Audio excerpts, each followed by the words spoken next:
Hey investors, welcome back to the channel. If you're new, welcome. And if you are a returning subscriber, thank you so much for coming back. I do appreciate it. Make sure you beware of scammers and fake pages. If you see me on TikTok, Facebook, that's not me. Report, report, report. Thank you so much for all of the love. I have a great requested video and I use my good old friend Chat, which I named him Henry, to help me to visualize this. And I'm going to also bring up stock analysis. So I get the question often is there anything else that tracks the S&P 500 other than VOO? VOO is probably the most popular S&P 500 fund of all time, and there is nothing wrong with it. VOO is solid. It performs well. I think Vanguard, which is the broker behind the fund, is excellent. A plus all across the board. I think its founder is amazing as well. That's Jack Bogle. Rest in peace. But there are other alternatives that track the S&P 500 that perform exactly the same way as VOO, but are, with other different brokers and different prices as well. So yeah, you can VOO and chill, but you can also invest in something else that tracks the same way, performs the same way, have the same companies. You just can get in maybe at a lower cost. But again, like I said, there's no shade to VOO or Vanguard. It is a great, great fund, but there are other alternatives to the S&P 500 that you can consider. I think that's the point of the video, and that's the point I wanted to drive home today. Okay, so like I said, I had Chat put this together, and I'll put this in my community post as well because I think visuals are great and important. I think people learn better that way, especially if you are a beginner. If you are a seasoned investor, I want you to drop if I don't have one listed here, but these are the main ones that I knew of. But if there's one that I may be forgetting, I did not put SCHG here. We own it. We love it. That's not the core S&P 500. Okay. SPMO is not on here because that is momentum. We're talking about just simply the S&P 500. Okay. So SPY, which is very, very, very popular. I think it's traded a lot sometimes, and I really don't like that. And also, let me pull up. I'm here on stock analysis. Up, I'm not zoomed in. It's cutting off. Let me pause and let me extend the video. All right, so let me move my face. So on stock analysis, now I'm not sponsored by them, but honestly, I don't even need to be. I love their website. I love it to research. I love it to use it to just document our journey. And yes, sorry guys, my computer just glitched. I don't know what happened. I'm not editing this out because that's real life. But yeah, I don't know what happened. Hope it's not time for me to get a new laptop. But nonetheless, I don't want to let my thoughts kind of take over. But like I was saying, I am comparing these 5 funds. Now, some of these are index funds or even mutual funds or ETFs. But again, we're talking about tracking the S&P 500. Okay, that's what we're talking about here. So if I come down to this little graph chart, you can see that these funds are represented by colors. Okay, so blue color, the blue line is the SPY, the orange line is VOO. The purplish line is FXAIX, the green line is SPYM, and the red line is IVV. Okay, so you can see right here that IVV and VOO are very, very expensive. The SPY is also very, very expensive. Now, keep in mind, you can use fractional shares.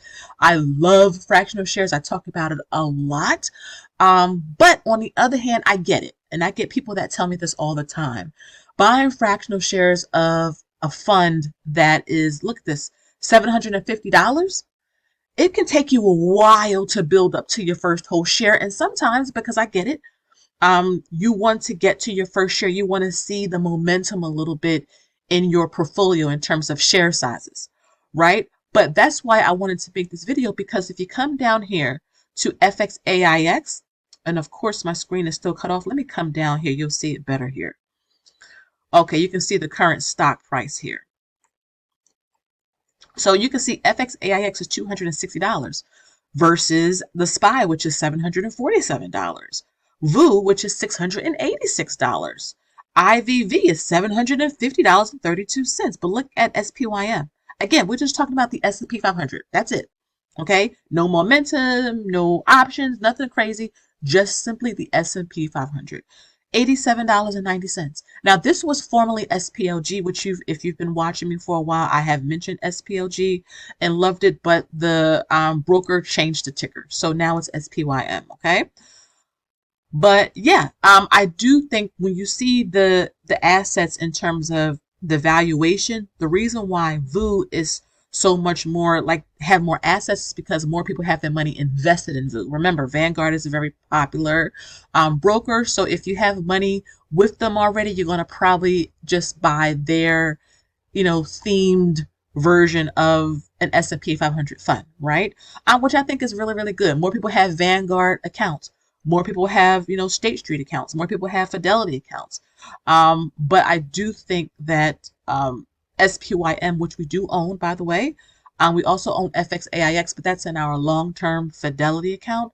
I do a lot of, like, you'll see our brokerage accounts, that's short-term future, early retirement, but 401ks, Roth IRAs, HSAs, that is long-term future. So that's why you may hear me say, oh, we own both. It's because it's in different types of portfolios, even older ones from back in the day. My husband has an old Vanguard account, and that has, I think, VOO in that one, So that's how we just structure ours. You don't have to structure it that way. I'm just trying to give you some insight into what we do, okay? We've been investing for, wow, 12 years. Well, I could say over 12 years now. So, we've been kind of through a lot. So I just wanted just to give you guys an update on that. I'm not sure why they don't have FXAIX assets listed here, but it's in the billions as well. Fidelity is a really, really great firm. I mean, all of these are really great brokers, and firms. It's just, again, preference. More people trust Vanguard, right? You can do a lot of your Admiral shares there. You can have accounts for your kids. You can have a lot of things. So people just are comfortable just investing with like a broker like that. Okay. If I come down, I want to show you the average return. So you can see that pretty much they all perform, even if you take away a few points for, variations and all of that, they perform pretty much the same.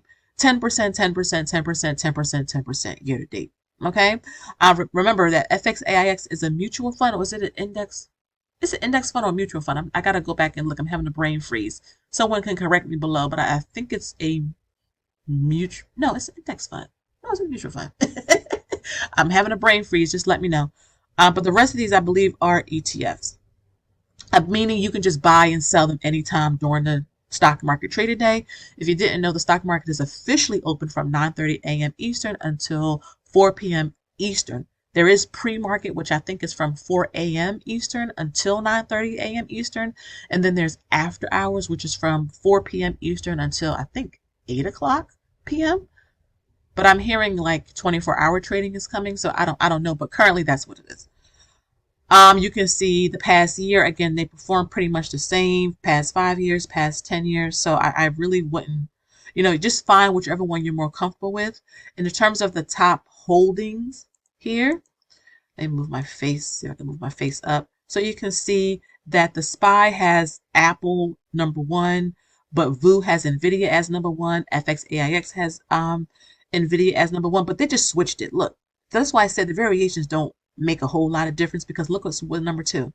NVIDIA with the SPY, but Apple with FXAIX and VOO. But you can see other than that, pretty much the same. Microsoft, Amazon, Google, Broadcom, Meta. Look at this. MU Micron is now in here in some variation, but it's the same companies. Same companies, may be a little bit weighted differently, but the same types of companies. Literally in all of these funds. And I'm not sure why it won't let me go over to the other two. I may have to, I'm not even sure how I can do it. Let me see if I can pause and move on. Okay, I zoomed in and I was able to move the screen over, but SPYM is right here and IVV is over here as well. And you can see the same thing. Top holdings, Apple, just like over here with FXAIX. Apple, Microsoft, Amazon, Google. So you're investing in the same thing. So if you have FXAIX and VOO, you're pretty much investing in the same thing, So yeah.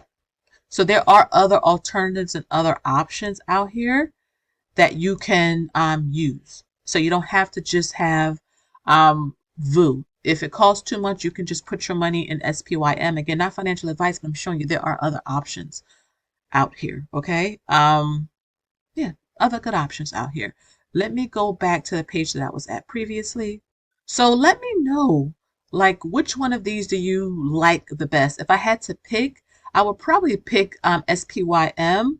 And I also like FXAIX because I'm familiar with them the most. We do not own SPY or IVV.